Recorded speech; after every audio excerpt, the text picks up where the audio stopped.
Ini dari tadi ada yang nge-spam Om di kolom komentar Om. Om, tolong dong bahas golf Om, bahas golf Om. Kemarin kayaknya kita sempat bahas juga ya, dan memang naik, nggak tahu deh kena area baik kita apa enggak, tapi kalau menurut lu, outlook singkatnya untuk golf gimana Om? Dari sisi trader gitu, flow, atau mungkin dari trade dana, boleh tuh Om dibahas-bahas. Golf ini sedikit membosankan ya menurut saya ya karena memang beatnya dijagain di 200-an kan berapa ratus ribu lot itu ada dua papan biasanya setiap hari ya kan cuman ketika dia di atas 220 mulai muncul seller ya kan mulai muncul seller nah itu mengindikasikan berarti kan ya udah kita belinya belinya ya deket-deket aja di 210 216 ke bawah kan nyicil ke bawah jadi menurut saya seperti itu dan memang kalau dari chart ini begini ya. Nah, ini catnya ini dijagain aja ya, dijagain ya, dijagain. Cuman ya kita lihat nih, jarum-jarum ini memang ada jarum terus kan di atas ini. Selalu ada jarum. Ini kan menunjukkan ada selling pressure di atas ini. Ya tiap kali ke atas tekan ke bawah, tiap kali tekan ke bawah. Nah, kalau emang caranya begini ya kita nungguin aja di bawah aja. Sabar-sabaran. Ya kalau misalnya breakout sih menurut saya ya bolehlah kalau mau ngejar, cuman kalau lihat polanya golf saya kok kurang berani ngejar ya. Kecuali memang mau scalping ya. Misalnya besok lewat 224 dan cukup kuat ya. Ya udah ikutan scalping ya. SL-nya berapa 220 misalnya boleh lah seperti itu. Cuman kalau memang untuk ngehold di harga atas segini kayaknya sedikit agak mengkhawatirkan ya karena polanya begini takutnya kalian nyangkut ya better sih 204 ke bawah sih boleh sih 216 214 212 tuh boleh sih gitu. Oke, sip. Makasih ya, semoga yang beli di golf kemarin atau ada tercerahkan ya. Om, kalau nggak salah Om kemarin juga dari sebelum penutupan market lu ada nge-screening saham, ketemu saham kalau nggak salah third liner ya, namanya Jaya. Nah itu menurut lu kenapa tuh menarik Om? Ini kayaknya kan kemarin kayaknya kurang oke juga ya, performanya kan lagi turun nih. Nah kira-kira kalau dari sisi Bandarmo atau mungkin dari technical, kenapa lu bisa bilang Jaya tuh menarik Om? Gitu. Apa yang masuk ke screener lu, jadi kayaknya oh ini boleh dipantau nih, gitu Om. Jaya ini ya kan muncul spike volume yang gede ya jadi ini saya pindahin ke atas nah ini kalian lihat volumenya ya ketika dia ada spike dari 94 ini volume gede sekali ya volume gede sekali ya kemudian ada volume koreksi yang memang lumayan gede nah tapi yang menarik adalah ini teman-teman. Setelah kita lihat volumenya ya saya coba ini balik ini dulu wait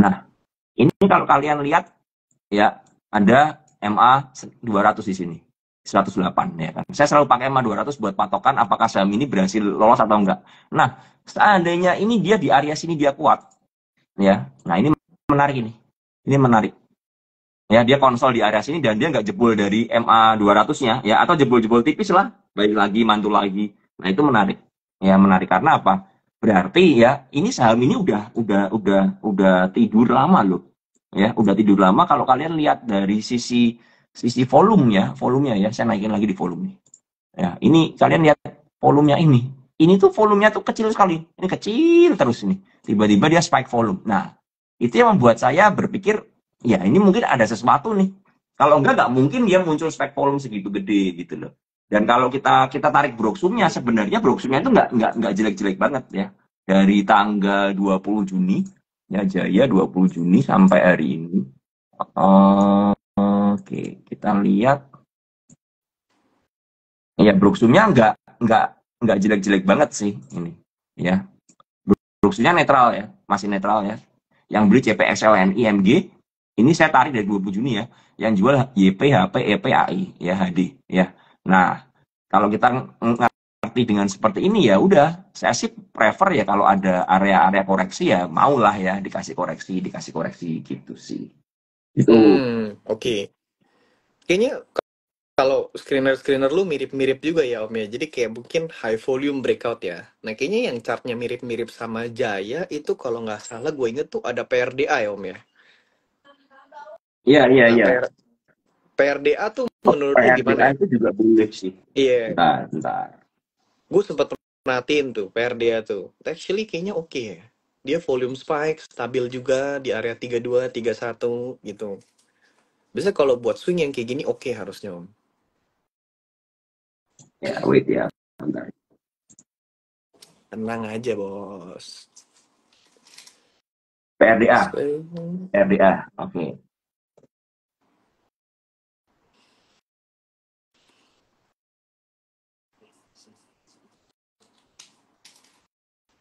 Ya, ini PRDA begini. Chartnya kita lihat ada volume spike juga ya di ini tanggal 31 Juli ya.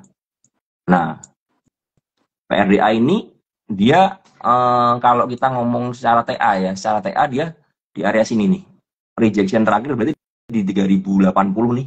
3080 ya. Area resistnya di mana ya jelas di 3300 nih. Ya ini ada MA 100 nih, MA 100 ya. Dia seperti ini. Nah, ini kalau bisa konsol di sini, ini menarik nih. Ini menarik. Karena apa? Ya kembali lagi ya. Ini ada spike 2 kali volume ya. Kemudian dia bertahan. Dia nggak turun balik lagi di bawah ini, di bawah low-nya ini ya kan. Kalau dari Broksum PRDA dari tanggal keluar volume 31 Juli sampai terakhir itu ini Broksumnya begini. Nah, Broksumnya begini ya, yang beli LJ NIBB ya, sama ZPTP. Ya, ini broker ini rata-rata bukan broker retail ya kan. LJ Trimega, NI BNI, BB Verdana, ZP Maybank, TP ini OCBC ya kan yang jual CC YU OD EP AK ya.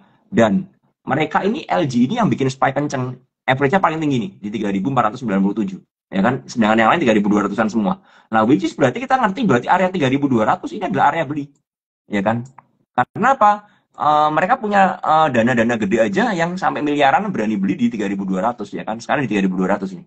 Nah, menurut saya ya kenapa why not kita nggak ikut numpang ya kan. Tentu saja ya belinya karena ini bid overnya tipis-tipis ya kan. PRDA ini ya belinya ya jangan jangan jangan agresif full power lah ya. Kasih dikit-dikit lah supaya nggak terlalu mabuk gitu kan ya kan. Gitu sih. Iya Begitu biar begitu nggak overload begitu. ya. Iya, Jadi lu ada berapa Om? karena kalau kalian overload, saya takutnya susah keluar, ya kan? Nanti susah keluar, panik lagi, ya kan? Iya sih. Nah, repot kalau kalau panik repot, ya. Wah, saya mau kasih lihat nih kan Iya. tadi kan si Denzel kan bilang kan saya katanya nggak pernah ini di brand saya iseng ya. Coba Sudah saya kasih lihat Om. sensorin lama aja. Nah ini brand ya kan? Mana sini? Ini brand ya. Saya cuman los sekali ya, merah sekali kan kelihatannya. Itu rugi fee doang apa enggak? Enggak dong, anjir. Ini hijau, ini hijau. Ini memang without fee ya. Yang ini BEP ya, BEP rugi fee ya. Saya cuma loss 2 kali nih. Ini kalau kalian lihat tanggalnya. Nah, lihat tanggal. Nah, ini kalau Udahlah, iseng lu itu buka ya inilah. sekalian Om. Adalah Cuannya berapa? saya tidak suka buka. Nah, ini aja kalian lihat lah ya. Ini beli 8.000 jual 9.000 ya kan. 8.000 BEP ini 8.500 jual 650 73 8.000 ya kan. Terus ini ada yang jual 86 89 ya kan. Jadi memang oke ya ini saham ini memang kasih saya itu cuan itu menyenangkan sekali. Makanya Berarti saya bilang sama Denzel ini cuan ini saya sorry brand ini bener nggak pernah bikin saya loss dari bulan Juni. Win streaknya sangat tinggi sekali dan ini nyumbang menurut saya profit tuh 70% atau 60% dari porto saya tuh ada di brand itu. Ya kan? Om, Makanya gue makanya saya berani beli brand ya kan. gue penasaran deh Om. Maksudnya kan, ya udah lalu udah kasih lihat gitu kan, entry exit-nya jelas ya, walk the talk lah ya Om ya. Sebenarnya nggak penting juga Iyalah. sih, mereka mau percaya atau enggak ya. Nah Ya penasaran saya gue saya gini Om. kadang-kadang iseng aja sih kan lagi bikin iseng. Tapi kan ditutup semua, nggak kelihatan ya. Jadi Iya, mereka biar berandai-andai. Siapa tahu saya beli satu lot juga kan nggak apa-apa kan. Yang penting cuan. I mean like it's okay, nggak masalah sih Om. Om pertanyaan gue gini Om. Kalau lu misalnya masuk ke brand, itu kan probably spreadnya tipis ya. Nah itu tuh lu kayak masuknya itu beneran dalam jumlah lot yang gede untuk trading singkat atau kayak gimana cara lu entry exitnya Om? Apakah lu kayak tipis sebar bit atau bagaimana lu antrinya gitu loh? Nah, Iya, boleh kalau tuh Om, kayaknya buat tips and Kalau trick nih. kalau kalau saya kan selalu bilang kan, saya selalu ada area buy. Tadi ya saya jelasin dari awal memang kita punya area buy kayak misalnya ya PRDA, terus tadi cuan, saya punya area buy ya. Belinya gimana ya sebar gitu aja. Jadi benar-benar sejujurnya saya trading brand ini nggak pernah deg-degan. Karena apa? Ya udah, saya sebar bit ya. Saya sebar bit, kadang-kadang saya tinggal-tinggal ya kan. Paling saya aktifin notifikasi aja supaya bunyi di HP saya atau di laptop saya kalau saya waktu masih di rumah begitu kan. Jadi sementara saya lihat saham lain, saya ngerti ini brand ini kebeli atau enggak, ya kan.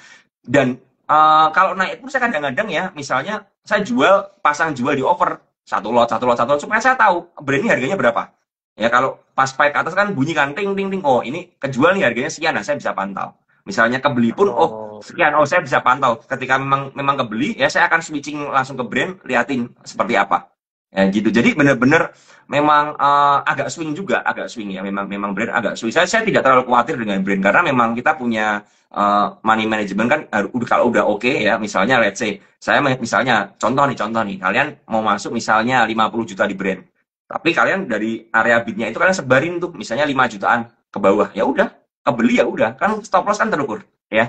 Stop loss kecuali memang ketika saya apa ya? Saya memang scalping di brand ya yang waktu beberapa hari kemarin ya dia rebound dari support ya udah memang saya benar-benar beli agak gedean di bawah ya ketika dan saya pantau karena memang memang ini kita kan bottom fishing tapi ketika harganya udah cukup oke udah rebound lagi saya melihat ada area buy lagi ya saya beranilah ya saya berani untuk sebar bid ya seperti itu ya kalau jual pun saya sebar juga di offer tapi ketika saya merasa wah ini kok udah kena resist nih ya saya biasanya reduce agak banyakan ya agak banyakan seperti itu. hmm. Oke, ini masih related ke brand ya. Dari pedagang stok ya. Waktu itu kita diskusi juga waktu kalau nggak salah lu sempat suruh gua mantau brand pas FCA ya. Kita udah pernah live, tapi memang kayaknya nggak rekomen ya waktu itu, karena kan masih FCA. Ya. Nah, tapi kalau nggak salah Om, ini kan dari pertanyaan brand FCA Om, gimana mantaunya? Seingat gua, waktu itu lu pernah pasang timer, lu cerita ke gua. Pas pasang timer, lu memang nggak baca polanya ARB keberapa gitu, gue lupa Om. Terus pas deket-deket jam lu mau hajar beli, itu kan selisih semenit ya. Itu gimana Om? Boleh diceritain nggak? Jadi mungkin di sini yang suka trading di FCA atau penasaran gimana caranya cari cuan di FCA, bisa dapat gambaran lah Om. Singkat aja Om. Biasanya kan kalau FCA itu kan perdagangannya match-nya itu di menit ke 55 kan ya 9.55, 10.55, 11.55, 14.55 dan jam terakhir ya seperti itu ya biasanya dan mereka random closingnya itu di menit ke 53 atau menit ke 54 itu yang kita nggak ngerti kadang-kadang 52, 53, 54 ya nah biasanya setelah menit ke 50 saya baru cek ya kan karena sebelum menit 50 kenapa saya nggak mau cek ya harganya masih kacau kadang-kadang bisa IEP-nya arah nanti dekat-dekat 50 dicabut ya kan jadi ARB lagi kan itu kan wajar ya di FCA seperti itu makanya ya menit ke 50 makanya saya bilang sama kamu kan Dens waktu itu saya pasang timer di menit ke 50 ya Hmm. setiap menit 50 saya pasang timer jadi supaya supaya nggak lupa kan supaya nggak lupa oh menit Oke. 50 nih saya cek nih oh brand oh IEP-nya masih ARB ya udah biarin aja kalau ARB ya biarin aja nah yang waktu di tanggal bulan Juni itu di 5.500 tiba-tiba di menit 50-an, 53 gitu. Dan itu sebenarnya saya telat mantau karena saya lagi di Bali waktu itu kan. Saya telat mantau ya. Saya telat mantau saya di menit 52 lihat. IEP-nya kok dari ARB dibalikin naik dikit ya. ARB kalau nggak salah 5450 itu closingnya 55. Kok dan IEV-nya tebel ya. IEV-nya tebel kalau di total tuh 200 miliar ya kan secara nominal. Nah, di situ saya langsung waduh ini ikutan beli lah. Karena apa? Karena ada pihak yang beli 200 miliar ya kan. Kalau retail nggak mungkin. Itu jelas pasti retail nggak mungkin. Jadi kan prinsipnya adalah saya tuh selalu follow big fund ya kan. Kalau follow small fund buat apa? Ya follow retail buat apa? Kan begitu kan. Tapi kalau ada big fund yang masuk, ada dorongan yang power buy yang sangat kuat, kita ikut. Ya kita ikut. Ya saya tidak expect waktu itu yang beli Pak PP. Sorenya kan keluar berita, keterbukaan informasi, Pak PP beli dari itu ya kan. Di average-nya dengan broker DX dengan average 6.100 kan waktu itu kan. Nah, makanya kan saya waktu itu beli di 55 ya, di jam jam 9.55 waktu itu match di 5.500 jam 10.55 itu arah 6.650 saya sempat jual sebagian ya kenapa saya jual karena saya berpikir jangan-jangan yang beli bawah jualan nih ya kan saya dapat 20% kenapa nggak saya bungkus waktu itu 20%, ya nggak perlu mantau bid over terus ya, tinggalin Yes. aja ya dalam 1 jam. Kenapa nggak saya bungkus Iya, bagian? Ya udah saya bungkus iya bagian, saya bener, sisain, bener, ya kan? bener. Terus kan keluar keterbukaan, waduh, setelah keluar keterbukaan nyesel dong, tahu gitu nggak jual nih, Pak PP yang beli ya kan ternyata. Jadi barang-barang scalper juga dimakan sama Pak PP di 6650, maka average-nya dia waktu itu 6 kan, karena beli di 55 sama 6650. Jadi ketemu di tengah di 6100. Besoknya lagi, ya kan masih arah, keterbukaan informasi keluar lagi, Pak PP beli ya. Jadi ya udah saya sampai 8 ribuan, saya merasa ya udahlah dari 55 sampai 8 ribu saya buat saya udah cukup ya untuk profit ya. Ya udah saya lepas semuanya. Sebenarnya kalau nggak dilepas sampai 10.500 kalau nggak salah, pas 1.600 tuh hampir hampir 100% tuh. Cuman kan ya siapa yang tahu kan seperti itu kalau brand Balik akan ditarik ke atas begitu kan. balik lagi Om, kalau tahu semuanya. Jadi Iya, oke lah. Yang penting entry-nya udah paling bener, udah ada plan-nya sih, itu balik lagi sih. Gue setuju lah. Oke. Kita bahas brand kelamaan ya, tapi semoga dari brand yang dipelajarin sama followers malam ini banyak ya, mulai dari mantau FCA gimana, kenapa dia beli brand, alasannya apa, cara money managementnya gimana. Ya semoga membantu lah ya untuk apa namanya malam ini ya kita bahas brand Om. Nah, untuk another watchlist Om, ini kalau nggak salah Astra ya. Tadi lu ada bilang ya Astra kalau nggak salah. iya serah. Nah, eh Astra ini menurut lu gimana Om? Karena dia kalau nggak salah udah turun banyak kan. Terakhir secara data-data juga kayaknya lagi kurang bagus ya. Nah, memang outflow-nya juga lumayan. Cuman kayaknya di area 44 or something ketahan sempat ada sideways ya. Terus nge-spike kemarin kalau nggak salah. Oke, mungkin langsung dicek kali Om. Menurut lu gimana Om dari chart ya? Ya, kalau kalau dari chart kan Astra ini memang ngebase ya, ngebase di area sini di 45 nih, selalu di atas 45. Sempat dia naik ke atas, kemudian dikoreksi lagi, tapi ketahan di 4.500 ya. Seperti itu kan. Nah, kalau kita ngomong dari TA-nya, kita tarik aja nih misalnya nih, let's say di sini, ini tuh dia punya, nah begini, ya kan. Nah, ini tuh nggak jebol garis kuning ini, ya. Garis kuning ini tidak jebol, ya kan. Nah, berarti ini area konsolnya, area supportnya, ya. Dan ditambah ya ini saya naikin ya indikator foreignnya ya. Teman-teman bisa lihat di atas ini. Ini Astra ini jualan terus nih ya. Merah merah merah merah merah merah, hijaunya kecil-kecil, merahnya gede, lebih gede-gede kan. Lebih dominan gede nih. Kalian lihat ya. Nah, ini kan. Nah, ini masih jualan terus ya. Di sini jualan masif nih ya, jualan masif sampai dibanting di sini kan harganya kan. Nah, lalu setelah itu ya, setelah bantingnya selesai tiba-tiba jualannya tuh kecil banget nih. Cuman ada 3 hari, 1, 2, 3 ini yang atasnya merah ini, sisanya hijau. Ya, sisanya hijau. Nah, ini yang membuat membuat Astra ini menarik ya menurut saya. Karena apa? Karena kembali lagi ketika Astra ini kan saham yang memang dibandarin asing ya. Barangnya banyak di asing. Seperti ketika asing udah mulai beli dan nggak ada tekanan jual ya, maka Astra ini menarik jadi perhatian ya kan. Nah, sekarang kalau kita lihat 4.500 ini ya, kemudian ini kan di Astra SATA punya resist lagi di sini. Di area sini nih, di area 46 ya kan. Nah, kalau seandainya ini kan kena MA 100 nih, ya wajar lah dia dia kepentok lah ya, kepentok istirahat dulu lah setelah dia volume spike begini, kepentok lah. Kalau memang ada koreksi-koreksi ya menurut saya kenapa kita nggak buat teman-teman yang suka big caps, kenapa kita nggak beli ketika ada koreksi sampai di sini ya kan, sampai di sini ya. Nah ini kalau misalnya dia ketahan di 46 sideways ya, nah ini menarik nih. Ini kesempatan kesempatan untuk beli menurut saya ya, kesempatan untuk beli. Dan ini memang saham swing ya, karena ini big caps ya, jadi kita nggak bisa expect saham ini akan bergerak seliar brand, nggak seperti itu cara main Astra ya. Jadi lebih slow and steady. Tapi menurut saya ketika ini udah mulai menarik, jangan-jangan ya kita kita bisa pikir apakah ini udah mulai bottoming kan seperti itu kan. Nah, itu yang saya perhatikan aja.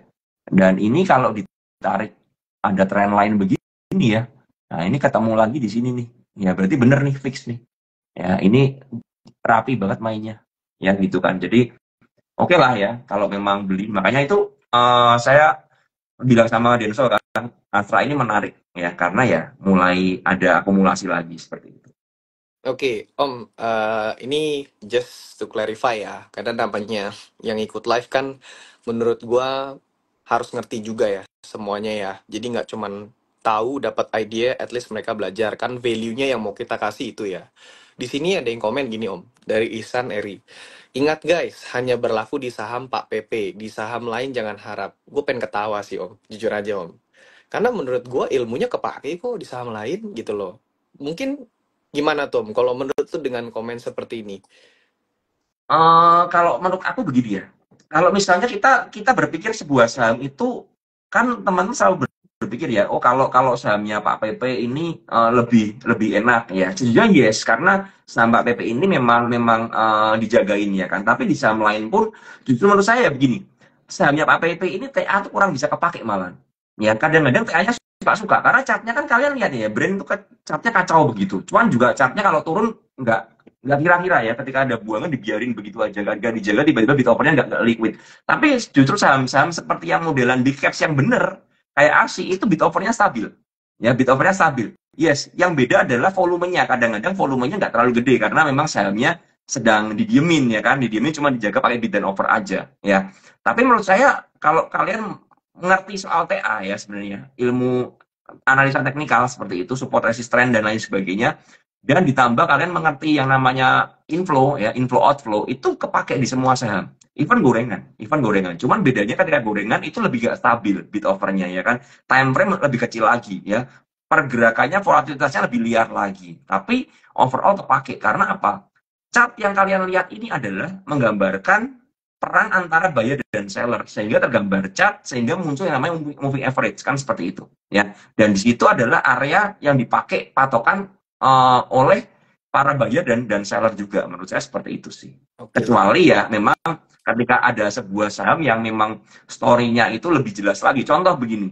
Contoh ya. Ini sebagai contoh aja. Kita kan minggu lalu cuma PSAB ya, teman-teman ya. Masih ingat ya, di live minggu lalu saya bilang PSAB buy. Ya, buy. Dekat 200 buy. Ya. Pokoknya ketika merah kita nyicilin beli aja. Berita kan keluar ya, PSAB ini mau diakuisisi Doit atau Salim atau apa ya saya lupa, tapi dibantah kan. Saya waktu itu sempat ngomong sama teman-teman di PPC itu. Kalian lihatin Doit. Doit ini dibantah tapi sorry, PSAB ini dibantah akuisisinya tapi harganya nggak turun loh. Harganya naik loh. Berarti apa? Berarti bisa jadi benar, ya kan? Kan kita nggak ngerti. Dan secara harga, secara semingguan dari 208, 210, closing di 250 ke atas kan. Naik di atas 20%, ya kan? Kalau itu memang nggak jadi, ya kenapa dinaikin 20%? Dah, sesimpel itu aja. Ya, jadi kalau kalian hanya melihat dari news aja, news itu kan ya sebenarnya bisa, ya kita ngerti lah, news kadang-kadang bisa dikeluarin dibantah, ya kan? Hari ini bisa dibantah ya, misalnya, oh nggak jadi nih akuisisi, contoh kayak PTRO. PTRO dulu itu dibantah kan. PTRO nggak jadi di OSIS Cuan tuh, ya, dibantah. Atau orangnya pihaknya Cuan bilang kita belum mengerti, ya. Intinya kita belum ngasih komentar. Setelah beberapa hari direvisi, ada berita lagi bahwa memang udah deal di harga sekian, ya.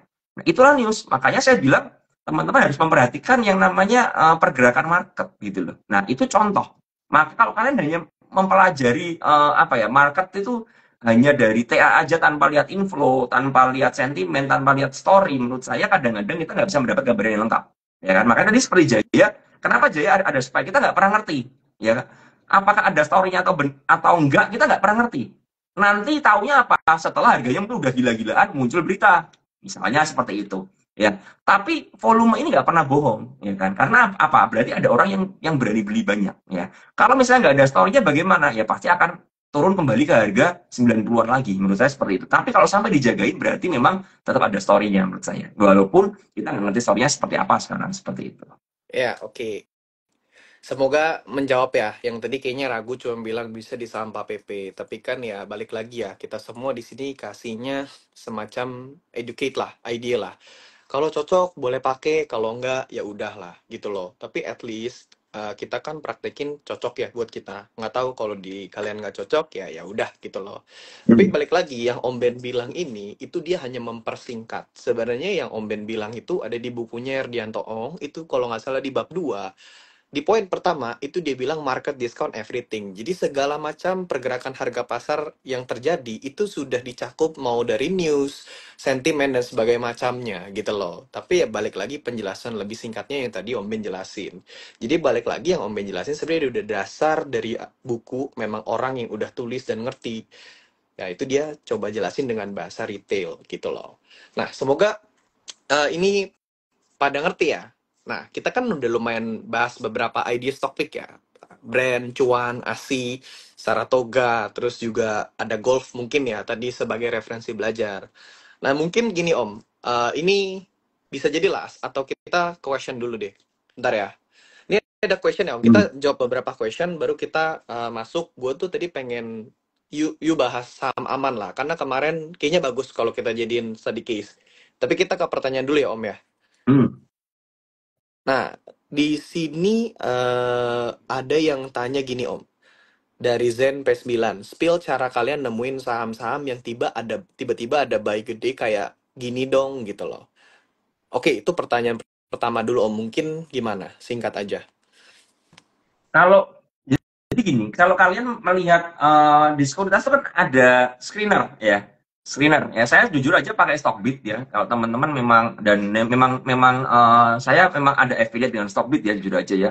Dan ini kita bisa pakai screenernya di Stockbit. Nanti kalau teman-teman pingin join sama komunitas kita ya, saya ada grup ya, ada grup seperti itu di Stockbit juga. Teman-teman kalau mau DM aja ke saya, nanti saya kasih tahu caranya untuk joinnya ya.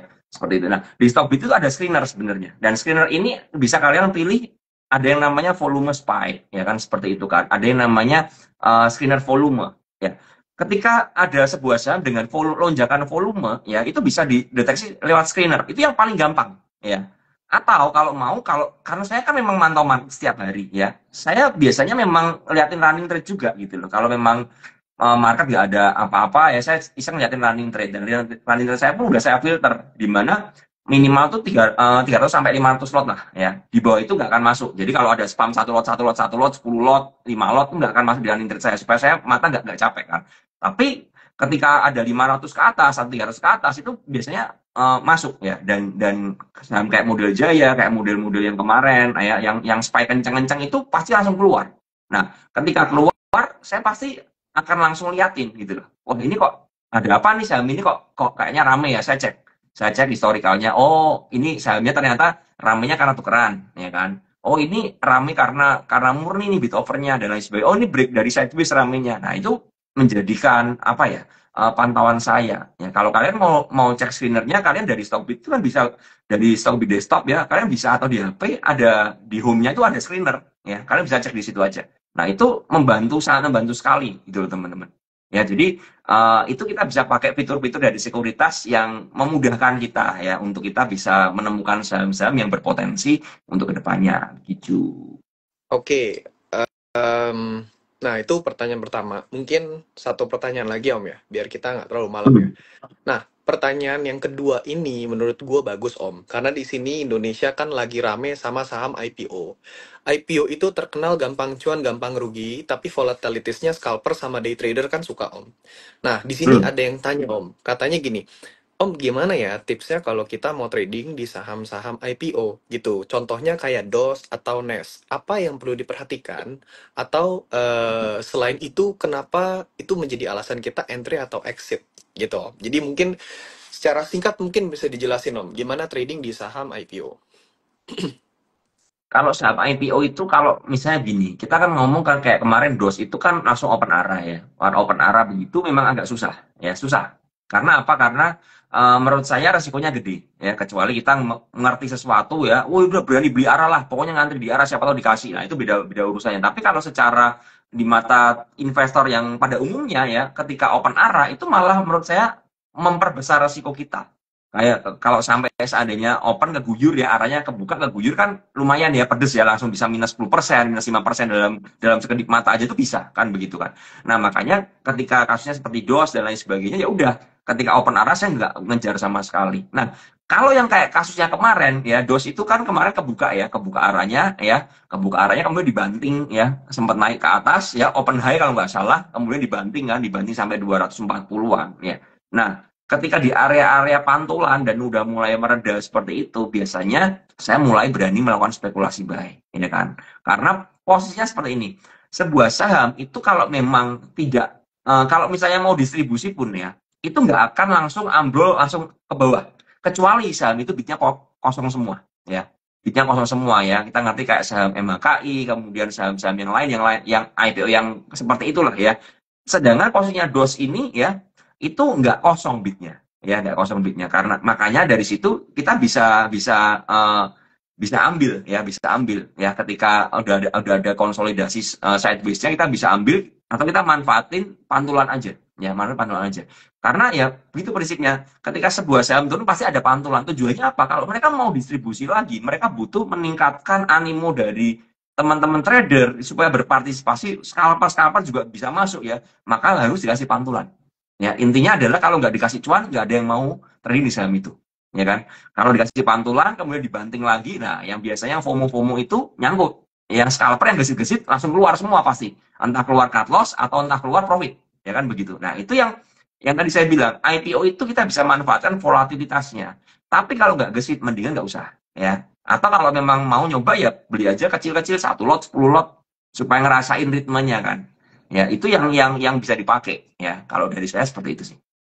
Oke Om, thank you. Menurut gua udah cukup jelas ya kenapa belinya, volatilitas dicek, sideways dulu atau enggak, buangannya gede atau enggak, ya basic lah. Tapi at least yang lu sebutin itu udah jelas banget menurut gua. Oke, jadi itu ya tips and trading buat di saham IPO. Ya paling tambahan kalian cek underwriter ya. Track record underwriter tuh gimana? Bagus gak yang underwrite-nya? Biasanya kalau yang underwrite-nya oke-oke ya bolehlah diperhatikan. Jangan males baca dari prospektus dan sebagainya macamnya. Karena walaupun ya gue nggak bilang mungkin ya namanya permainan kan ada aja ya buku di apa-apain ya, tapi ya balik lagi ya maksudnya ini real, ini kejadian gitu loh, apa aja bisa dibuat gitu, buku dibersihin yang penting bisa IPO dan sebagainya macam. Tapi intinya kalian baca cuman tahu ini make sense gak,